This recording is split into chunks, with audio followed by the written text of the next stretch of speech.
நிச்சயமாக உறுதியாக உள்ளாட்சி தேர்தல் நடைபெறும். 4 தொகுதிகளில் வெற்றி வாய்ப்பு எப்படி இருக்கு? பிரகாசமா இருக்கு. 4 தொகுதிகள் வெற்றி வாய்ப்பு பிரகாசமா இருக்கு. ஏனென்றால் இந்த 4 தொகுதியுமே அனைத்து இந்திய அண்ணா திராவிட முன்னேற்ற கழகத்தைச் சேர்ந்த வேட்பாளர் வெற்றி பெற்று பணியாற்றி வந்தவர்கள். திருப்பரங்குன்றத்தை பொறுத்த வரைக்கும் இடையிலே மறைந்த காரணத்தினாலே அந்த தேர்தல் வந்தது. நீதி 3 சட்டமன்ற தேர்தலிலும் எப்படி தேர்தல் என்று அத்தனை ஊடக நண்பர்களுக்கும் தெரியும், பத்திரிகையாளருக்கும் தெரியும். அன்னைக்கு அனைத்து இந்திய அண்ணா திராவிட முன்னேற்ற கழகத்தில் இருந்து இந்த இயக்கத்துக்கு துரோகம் விளைவித்து வெளியேறிய காரணத்தினாலே இன்றைக்கு தவிர்க்க முடியாத சூழ்நிலையிலே இந்த தேர்தலை சந்திக்க வேண்டிய ஒரு துர்பாக்கிய நிலையிலே தள்ளப்பட்டிருக்கின்றோம். அந்த வகையிலே இந்த தேர்தலை சந்திக்கிறோம். உள்ளாட்சி தேர்தலை பொறுத்தவரை அதிமுக சந்திக்க தயாரா இருக்குது. ஏற்கனவே தயாராக தான் இருந்தது. தேதியம் புரட்சித் தலைவி அம்மா இருக்கின்ற காலகட்டத்திலேயே உள்ளாட்சி தேர்தல் துவக்கப்பட்டு பணி துவங்கி வேட்புமனு வாங்குகின்ற சூழ்நிலையில் திராவிட முன்னேற்ற கழகம் நீதிமன்றத்திலே சில பிரச்சனையை சுட்டிக்காட்டி அவர்கள் அந்த தேர்தலை தடுத்து நிறுத்தினார்கள்.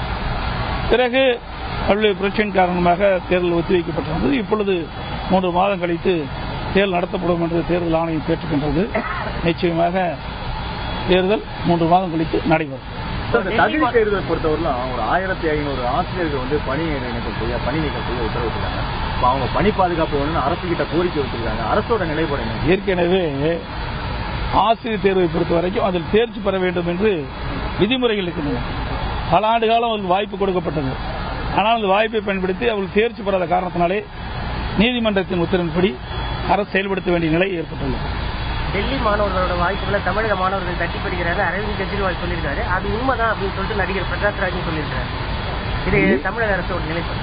டெல்லி மாணவர்களோட வேலை வாய்ப்பு உள்ளிட்ட விஷயங்களை தமிழக மாணவர்கள் தட்டிப்படுகிறாங்கன்னு கெஜ்ரிவால் சொல்லியிருக்கிறது உண்மைதான் அப்படின்னு தமிழ் நடிகரான பிரகாஷ் ராஜ் சொல்லியிருக்கிறாரு.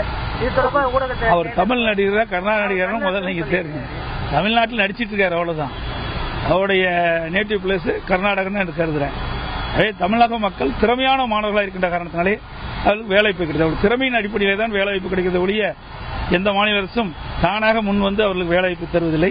தமிழக மாணவர்கள் சிறந்த முறையிலே கல்வி கற்று சிறந்த மாணவர்கள் விளங்குகின்ற காரணத்திலே அந்த வேலைவாய்ப்பு பெறுகின்றார்கள். 4 தேதியும் புரட்சித் தலைவர் அம்மாவர்கள் கல்வியிலே ஏற்படுத்த புரட்சி மறுமலர்ச்சியின் காரணமாக மாணவர்களுக்கு தேவையான உதவிகளை செய்த காரணத்தாலே மாணவர்கள் திறமையான மாணவர்கள் உருவாக்கப்பட்டு அவர்கள் அந்த வேலைவாய்ப்புக்கு உண்டான தேர்விலே வெற்றி பெற்று தகுதி பெற்று அவர்கள் அந்த வேலைவாய்ப்பை பெறுகிறார்கள்.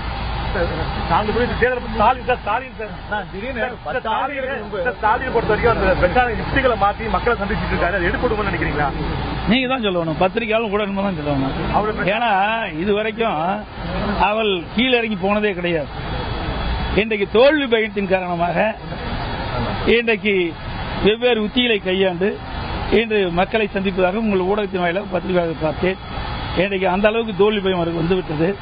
அது மட்டும் இல்ல, இன்றைய தினம் அனைத்து இந்திய அண்ணா திராவிட முன்னேற்ற கழகத்தில் இருக்கின்ற 3 சட்டப்பேரவை உறுப்பினர்கள் இன்றைக்கு கட்சிக்கு எதிராக செயல்பட்ட காரணத்தினாலே அவர்கள் மீது அனைத்து இந்திய அண்ணா திராவிட முன்னேற்றக்கூடிய கொறடா அவர்கள் சட்டமன்ற பேரவைத்திலே புகார் மனு கொடுத்தார்கள். அந்த புகார் மனு கொடுத்த உடனேயே எதிர்க்கட்சித் தலைவர் ஸ்டாலின் உத்தரவின் பேரிலே அவர் கட்சியைச் சேர்ந்தவர்கள் சட்டப்பேரவை தலைவர் மீது நம்பிக்கையில்லா தீர்மானத்தை அளித்திருக்கின்றார்கள். இதிலிருந்து தெளிவாக தெரிகிறது திராவிட முன்னேற்ற கழகத்திற்கும் இந்த சட்டமன்ற உறுப்பினருக்கும் தொடர்பு வெளிப்படுத்தப்பட்டுவிட்டது. இங்கு அனைத்து இந்திய அண்ணா திராவிட முன்னேற்ற கழக சட்டமன்ற உறுப்பினருக்கும் திமுக தலைவருக்கும் என்ன சம்மதம் இருக்கின்றது? எங்களுடைய கட்சி சேர்ந்த உறுப்பினர் அவர் இயக்கத்திற்கு எதிராக செயல்பட்ட காரணத்தினாலே எங்களுடைய கழகத்தினுடைய கொறடா சட்டப்பேரவை தேர்தலிலே புகார் தெரிவிக்கின்றார், ஆதாரத்தோடு தெரிவிக்கின்றார். சட்டப்பேரவை தலைவருக்கு அதற்கு விளக்கம் கேட்கின்றார். அதற்கு ஏன் இவள் கொதிக்கிறார், ஆதங்கப்படுகிறார், எரிந்து விளையார் என்றுதான் தெரியவில்லை. இதிலிருந்து வெளிப்படுவது உண்மை வெளிப்பட்டிருக்கின்றது. அவர்களுக்கும் அமமுக கட்சிக்கும் என்ன தொடர்பு இருக்கின்றது வெட்ட வெளிச்சமாகிவிட்டது. இது எங்களுடைய கட்சி உறுப்பினர் கழகத்திற்கு எதிராக செயல்பட்ட காரணத்தினாலே எங்களுடைய கொறடா அவர்கள் சட்டப்பேரவை விளக்கம் கேட்பதற்கும் எதிர்க்கட்சித் தலைவர் ஸ்டாலினுக்கும் என்ன சம்மதம் என்பதை மக்கள் புரிந்து கொள்ள வேண்டும் என்று இந்த நேரத்தில் தெரிவிக்கின்றேன். எந்த அளவுக்கு எங்களுடைய ஆட்சி கவிழ்க்க வேண்டும் என்று திட்டம் தீட்டுகின்றார்கள். அனைத்து இந்திய அண்ணா திராவிட முன்னேற்ற கழகத்தை எப்படி உடைக்க வேண்டும் என்று திராவிட முன்னேற்ற கழக தலைவர் சதிசியா என்பது அம்பலமாகிவிட்டது. அது மட்டுமல்ல, நான் தொலைக்காட்சியின் வாயிலாக பத்திரிகை வாயிலாக பார்த்துக் கொண்டிருக்கின்றேன். அவர் செல்கின்ற இடத்திலெல்லாம் 22 சட்டமன்ற இடைத்தேர்தலில் நாங்கள் வெற்றி பெறுவோம் சொல்கிறார்.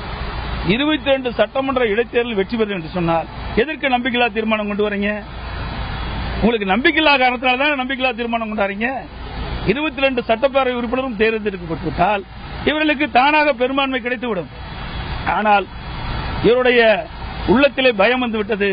22 சட்டமன்ற இடைத்தேர்தலில் வெற்றி பெற முடியாது என்ற நிலைமை வந்த காரணத்தினால்தான் இந்த நம்பிக்கையில்லா தீர்மானத்தை கொண்டு வந்திருக்காங்க என்று தான் நான் கருதுகின்றேன். ஆகவே அவர் தோல்வி பயம் வந்துவிட்டது. இந்த தமிழகத்தில் நடைபெறுகின்ற ஏற்கனவே நடைபெற்று முடிந்த 18 சட்டமன்ற இடைத்தேர்தலிலும் 4 சட்டமன்ற இடைத்தேர்தலிலும் அனைத்து இந்திய அண்ணா திராவிட முன்னேற்ற கழக வேட்பாளர்கள் கூட்டணி கட்சி ஆதரவோடு முழுமையாக வெற்றி பெறுவார் என்பதை இந்த நேரத்தில் தெரிவித்துக் கொள்ள கடமைப்பட்டிருக்கிறேன். ரவுடிகளின் கொட்டத்தை அடக்கிறதுக்காக இருக்குமா சேலம் என்கவுண்டர்? இது தேர்தல் விதிமுறை இருக்குது. இந்த தேர்தல் விதிமுறை இருக்கின்ற பொழுது எங்களுக்கு எந்த தகவலும் உங்களுடைய பத்திரிகை வேலை ஊடகம் தான் கேட்டுக்கொள்ள முடிய எந்த அதிகாரியும் தொடர்பு கொள்ள முடியாது. இதையெல்லாம் தேர்தல் விதிமுறைக்கு உட்பட்டது. தேர்தல் முடிந்த பிறகுதான் இதையெல்லாம் என்னென்ன பிரச்சனை என்பதை அவர்கள் மூலமாக தெரிந்து கொள்ள முடியும். இந்த ஆண்டு மேட்டூர் அணை நிச்சயமாக திறக்கப்படும் எதிர்க்கின்றேன். இயற்கை ஒத்துழைத்தால் நிச்சயமாக குறிப்பிட்ட காலத்திலே மேட்டூர் அணை தஞ்சாவூர் டெல்டா பாசன விவசாயிகளுக்கு குறிப்பிட்ட காலத்திலே திறப்பதற்கு அம்மாவுடைய அரசு உரிய நடவடிக்கை எடுக்கிறது.